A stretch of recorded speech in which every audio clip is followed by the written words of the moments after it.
Hello, today we have two stories that are fascinating. First story. Title: Stepmother attempts to take over our baby shower. My fiancée Emily discovered she was pregnant in June 2021, and we shared the news with our families in August. At first, my stepmom showed little interest in our baby. Her initial reaction to our pregnancy announcement was to question Emily about the paternity, which even caused my father to scold her. She seemed more concerned with my stepbrother, who was also engaged and expected to have children soon. We were fine with her disinterest. The planning for our baby shower turned out to be a bit of a challenge. Both Emily and I had busy schedules up until the holidays, but I wanted to be actively involved. With the baby due in February 2022, we chose early January for the shower. We tasked my sister Sarah and Emily's best friend Olivia with the planning duties. Emily and I prefer simplicity. We wanted a modest baby shower without extravagant expenses, opting for a co-ed event indoors, given the January weather. We settled on a guest list of 25 adults and around a dozen children. We decided on a pizza party theme. Emily, myself, and my nephew Max have enjoyed homemade pizza nights since I moved in, and it seemed fitting to include this in our celebration. Olivia located a venue with a pizza oven, and Sarah incorporated traditional baby shower elements into our theme. The plans were delightful. Guests could make their own pizzas, enjoy non-alcoholic beverages, and decorate plain bodysuits for the kids. The combination of pizza and baby-themed decorations was surprisingly cohesive, and we loved the outcome. By mid-November, everything was nearly set. However, later that month, my stepbrother's fiancée abruptly left him. After 4 years together, this was unexpected and deeply upsetting for him. This turn of events made my stepmom reconsider her expectations about grandchildren. No longer able to focus on her son's life events, she shifted her attention to ours. What started as indifference transformed into overzealous excitement.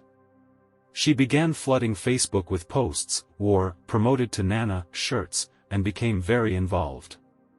As Emily and I wrapped up our work commitments and prepared for the holidays, my stepmom pressed us about finalizing the baby shower and even suggested a gender reveal party. We declined to host a gender reveal, preferring to keep the baby's sex a surprise until birth. Despite her requests to share this information as a Christmas gift, we stood by our decision.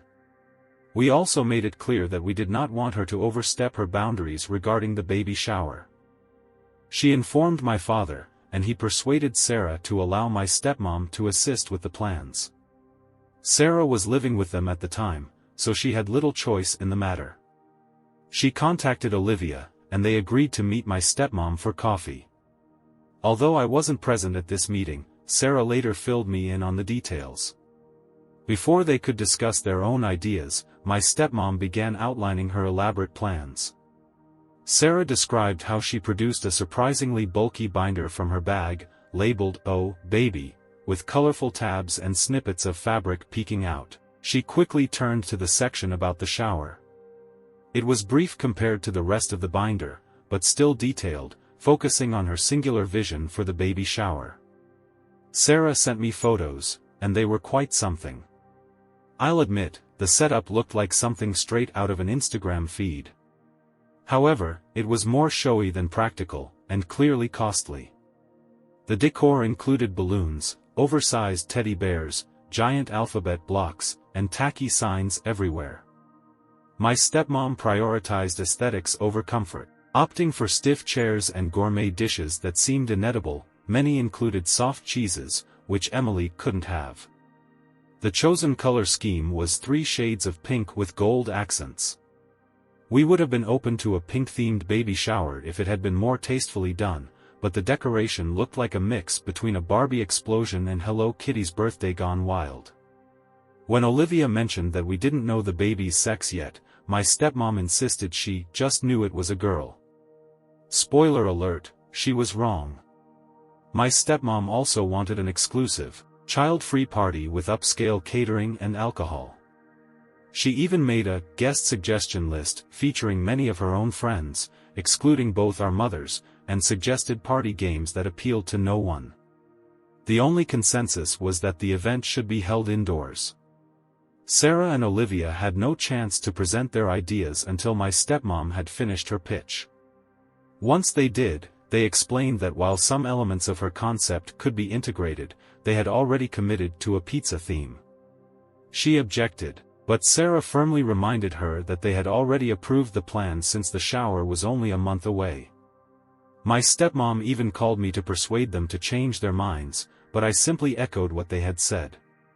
My father, who found out he couldn't attend the shower, no longer had a say. As the holidays approached, the topic was dropped. My stepmom seemed to accept the pizza party theme.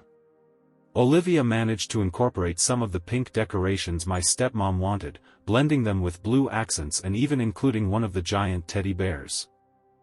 Fast forward to a week before the shower.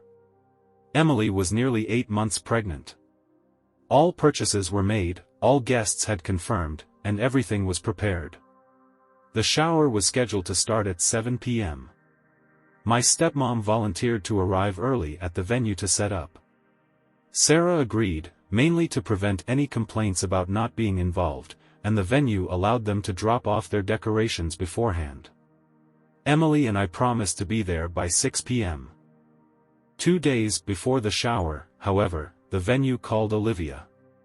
They informed her that my stepmom had dropped off large, heavy boxes of what she described as a little surprise for us. She had planned to arrive at 3:30 p.m. to set everything up, despite the venue clearly stating it was only booked from 4 p.m. onwards. This nearly caused a scene as my stepmom almost had a fit when told she was early. Since all the decor was still at Olivia's house, she phoned Sarah to ensure nothing had been left with my stepmom. Luckily, my sister is both savvy and familiar with these antics, so she visited the venue the next day to inspect my stepmom's boxes.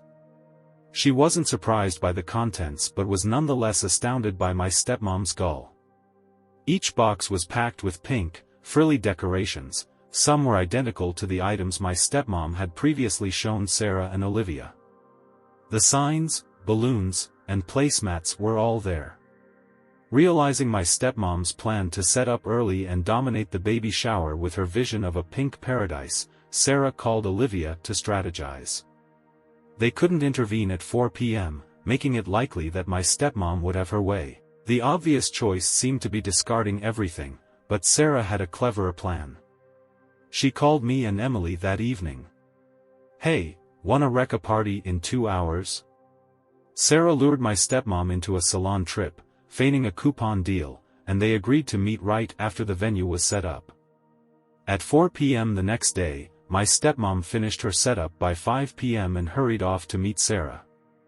Once they were gone, Sarah messaged Olivia that it was safe to proceed. Emily, Olivia, and I then rushed to the venue. True to form, my stepmom had transformed it into a pink nightmare. Omitting the gory details, let's just say it was excessively pink, to the point of causing Emily discomfort. While Sarah kept my stepmom busy at the salon, we dismantled all of her decorations and set up our pizza-themed party. We organized the activities, arranged the tables, and repacked all the pink decorations into my stepmom's boxes. It turned into a surprisingly enjoyable scramble, completed just in time for the shower's start. A few guests had arrived before my stepmom, who was dumbfounded upon seeing the transformation. Sarah simply whispered "nice try" to her and joined Luke in customizing a bodysuit. The baby shower turned out exactly as we hoped. Our friends were there, everyone enjoyed themselves, and there was plenty of pizza. I was indifferent to my stepmom sulking in the corner all evening. Olivia even caught her trying to sneak pink bows onto the cupcakes, but she promptly put a stop to it. Full credit goes to Sarah and Olivia for saving the day. After the shower, my stepmom's interest in our baby waned.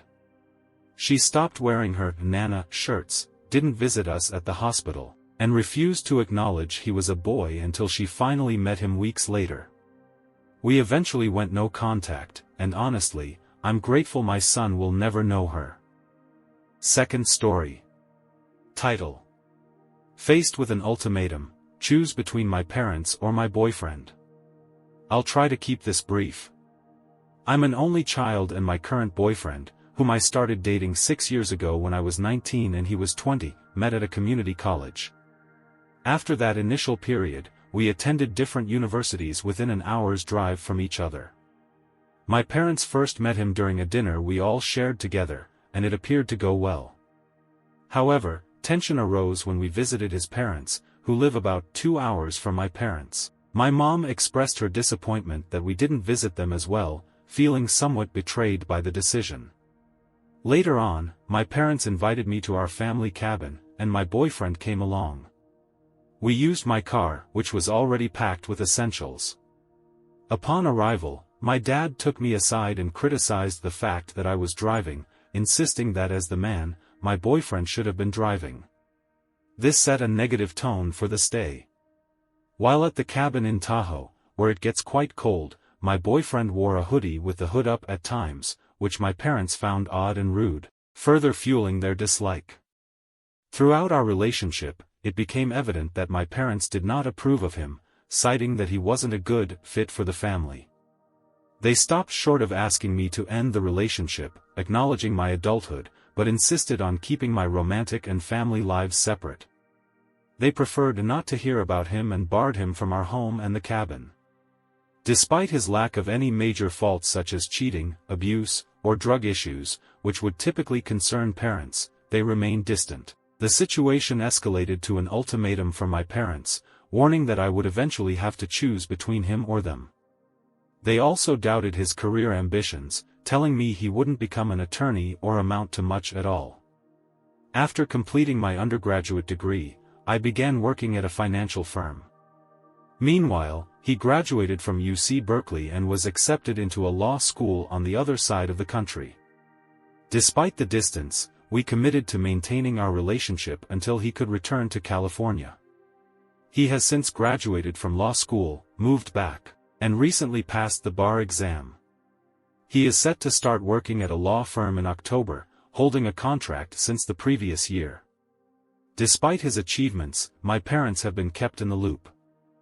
After 6 years together, I called my parents to announce that my boyfriend and I were planning to move in together.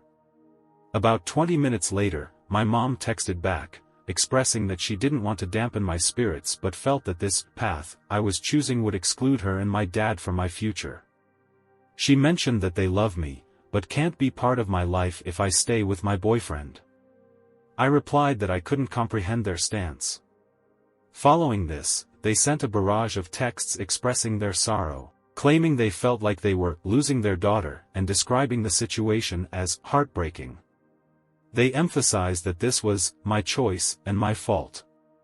I suggested to my parents that my boyfriend and I should visit to discuss the matter in person, stating that it was silly to handle such an important conversation over texts. I made it clear that we did not want to be patronized or belittled, and that we would leave if the conversation escalated to yelling.